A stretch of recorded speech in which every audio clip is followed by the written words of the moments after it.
The Harrison family boardroom hadn't changed in 30 years. The same mahogany table dominated the space, surrounded by leather chairs that had witnessed decades of deals, betrayals, and family politics. Family photos lined the walls, carefully curated images of success and unity. I noticed I wasn't in any of them. I'm Sarah Harrison, though the family rarely used my name anymore. To them, I was just the disappointment, the cautionary tale they whispered about at charity galas and country club brunches. Poor Thomas Harrison's youngest daughter, they'd say, the one who walked away from the family business. Today's emergency family meeting had been called to discuss the company's future, though I knew things were far worse than they realized. I sat quietly at the far end of the table, watching my relatives posture and preen, none of them aware that their precious Harrison Industries was already mine. Uncle James stood at the head of the table, his custom suit unable to hide his growing paunch. "The numbers don't lie," he announced, pointing to the projection screen. "Last quarter was our worst in 20 years. The board is getting nervous." My cousin William, who'd been handed a VP position straight out of college, scoffed, "The board works for us. We're Harrisons." If only they knew that the board now worked for me through a complex web of shell companies and proxy votes. Phoenix Enterprises, my company, had spent the last 3 years quietly acquiring Harrison Industries stock, gaining controlling interest while hiding behind layers of corporate anonymity. "The tech division is hemorrhaging money," my sister Elizabeth added, not bothering to look up from her phone. She'd been made Chief Innovation Officer last year despite having no background in technology. "We should probably sell it off." I hid a smile. The tech division was actually the company's most valuable asset. They were just too stubborn to modernize it properly. Under my leadership at Phoenix, we developed the software that would make it worth billions. "What are you smirking at?" Uncle James suddenly turned his attention to me. "Find something amusing about our situation." The room fell silent. Even Elizabeth looked up from her phone. "I was just thinking about solutions," I said carefully. Uncle James's face reddened. "Solutions from you?" The girl who walked away from a director position to play startup founder. 5 years ago, I'd refused the role of marketing director, a position created purely to keep me occupied while my cousins ran the actual business. Instead, I'd used my inheritance to start Phoenix Enterprises, focusing on digital transformation and strategic acquisitions. "I have some experience in corporate restructuring," I offered mildly. William laughed. "Experience running your little tech company from a WeWork office. This is a billion-dollar corporation, Sarah. Leave the real business to people who understand it." I thought about my real office, the top 3 floors of the city's most prestigious business tower. The WeWork space they mocked was just a front, a way to keep them underestimating me while I built something they couldn't imagine. My father sat silently watching the exchange. He'd stepped down as CEO last year, handing control to Uncle James, despite my warnings about his outdated management style. Dad had always been weak when it came to his older brother, too willing to keep peace in the family at any cost. "Sarah's company has had some success," Dad ventured weakly. "Maybe we should hear her out." "Success?" Uncle James snorted. "Thomas, your daughter plays business owner while the rest of us manage a real corporate empire. She's worthless to this family and you know it." The word hung in the air. Worthless. How many times had they used that word to describe me over the years? When I questioned their outdated practices. When I suggested modernizing our technology. When I dared to strike out on my own instead of accepting the role they'd chosen for me. Elizabeth rolled her eyes.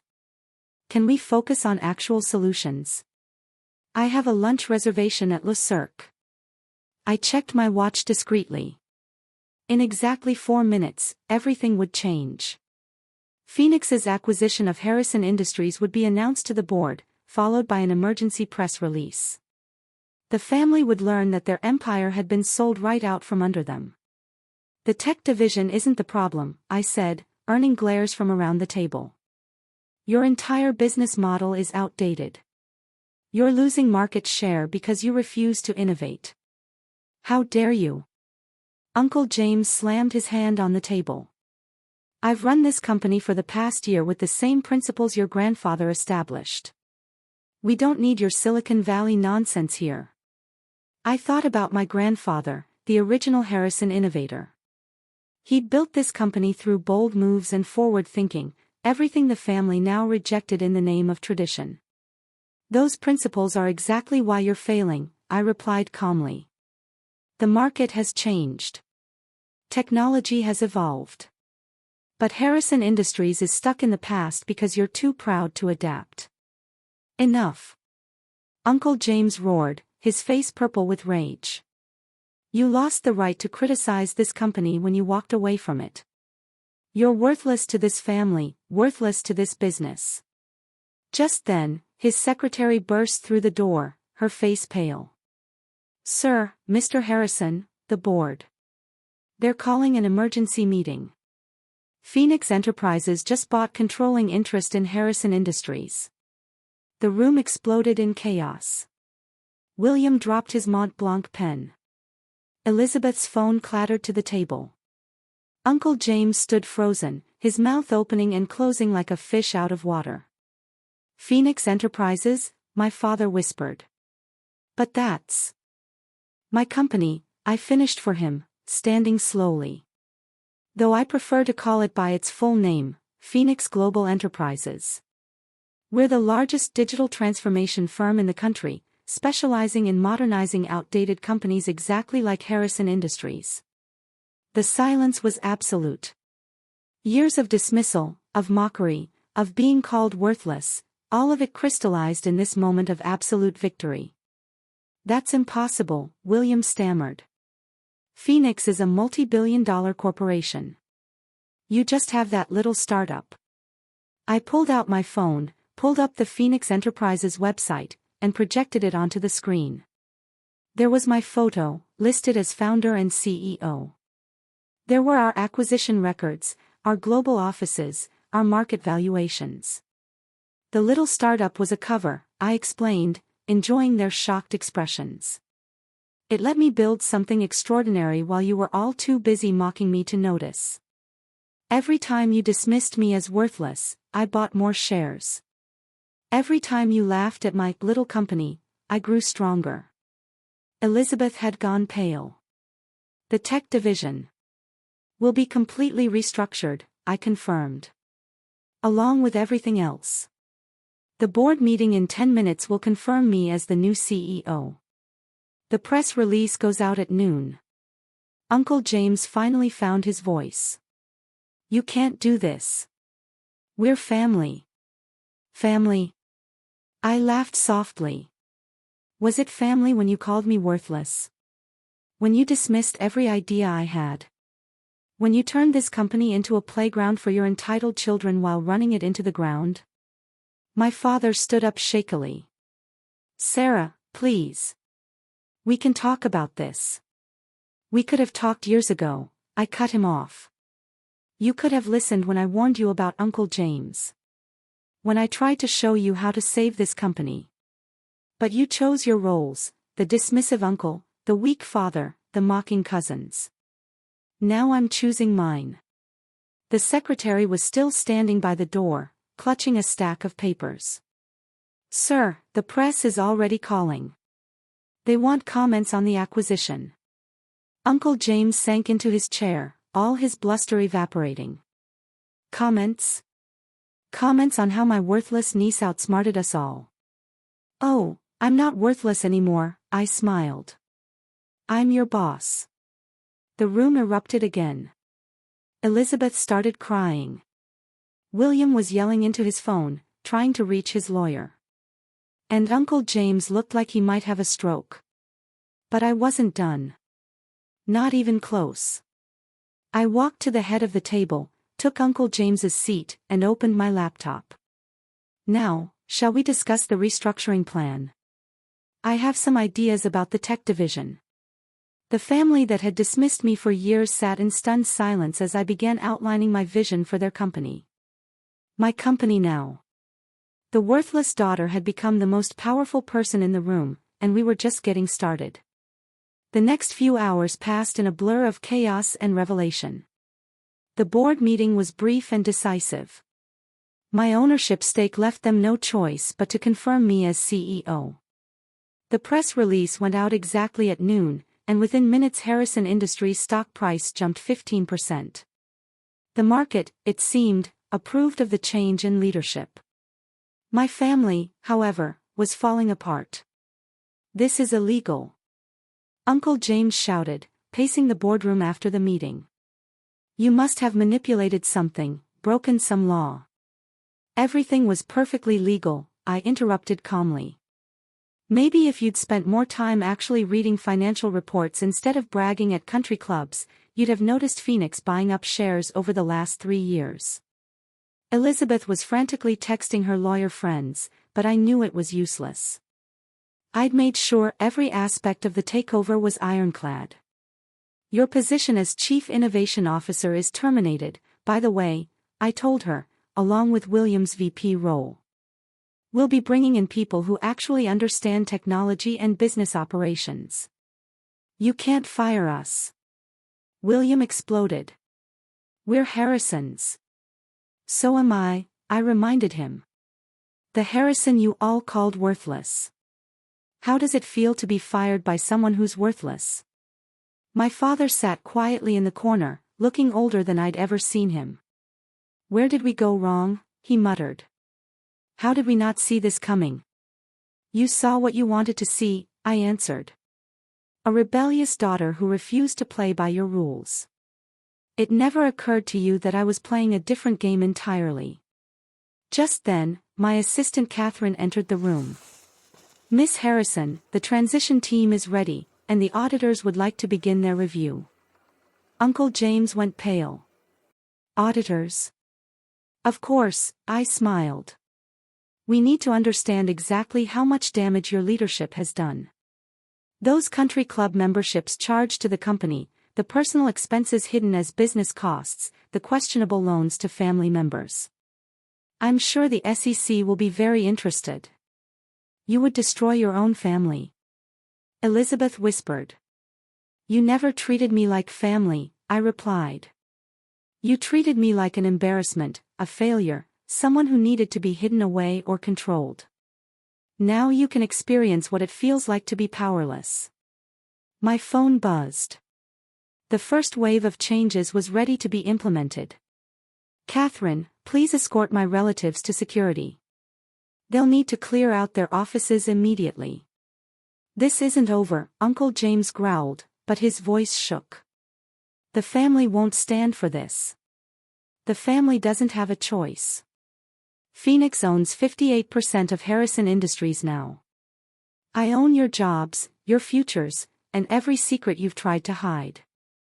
As security arrived to escort them out, I turned to my father. "You can stay, Dad, as an advisor, if you're willing to actually listen this time." He looked at me for a long moment, seeing me clearly, perhaps for the first time. "When did you become so powerful?" "I always was. You just never noticed." The next week was a whirlwind of changes. The old Harrison Industries logo was replaced with a modern design. The tech division, far from being sold off, became our central focus. I brought in a team of innovators and digital experts, people chosen for talent rather than family connections. The family, predictably, didn't go quietly. Uncle James tried to rally the other shareholders, only to discover that most had already sold to Phoenix. Elizabeth attempted to leak damaging information to the press, but her stories of the worthless Harrison daughter who ruined the family business were overshadowed by Phoenix's soaring stock price and innovative new projects. William tried a different approach, showing up at my office with an olive branch. "Come on, Sarah," he wheedled. "We're cousins. Surely we can work something out." "I've learned my lesson."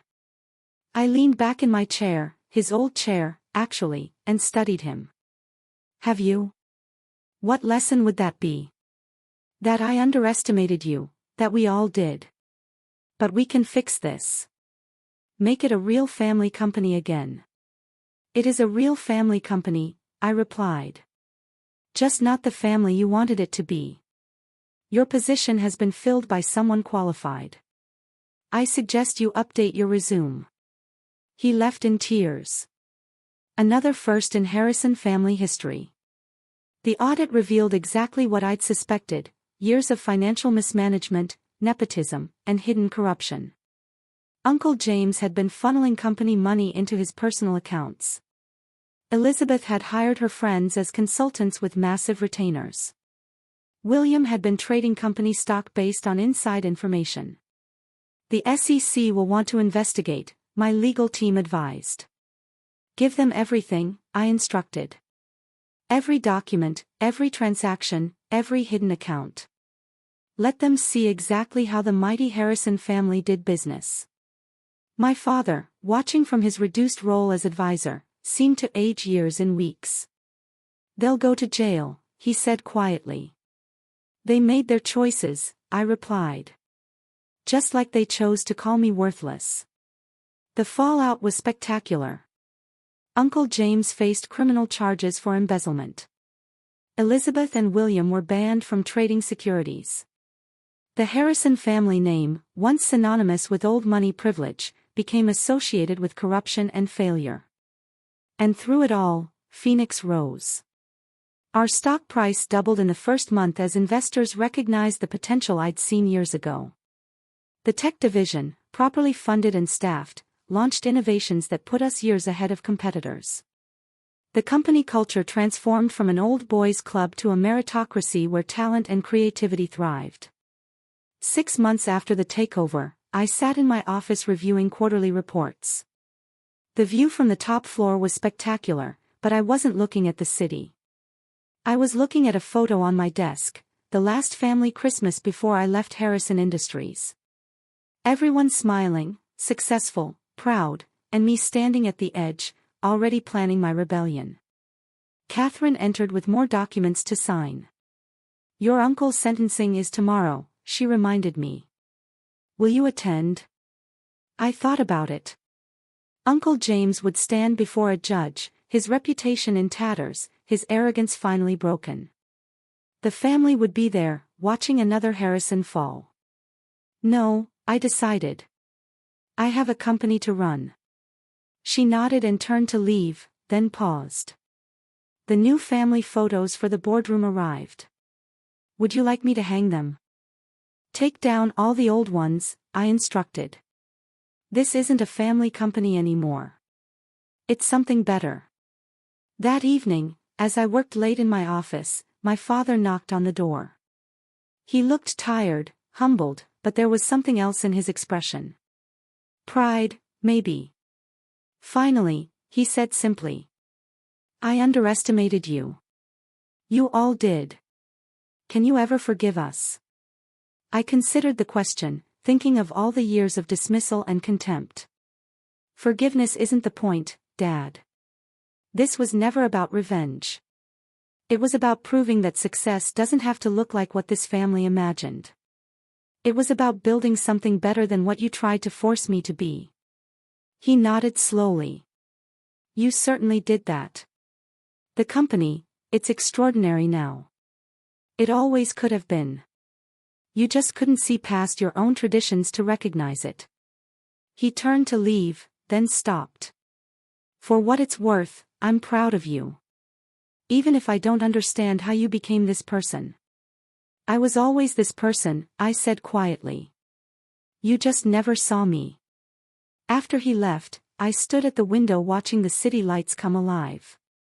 Somewhere out there, my relatives were preparing for Uncle James's sentencing, their lives forever changed by the worthless daughter they'd mocked.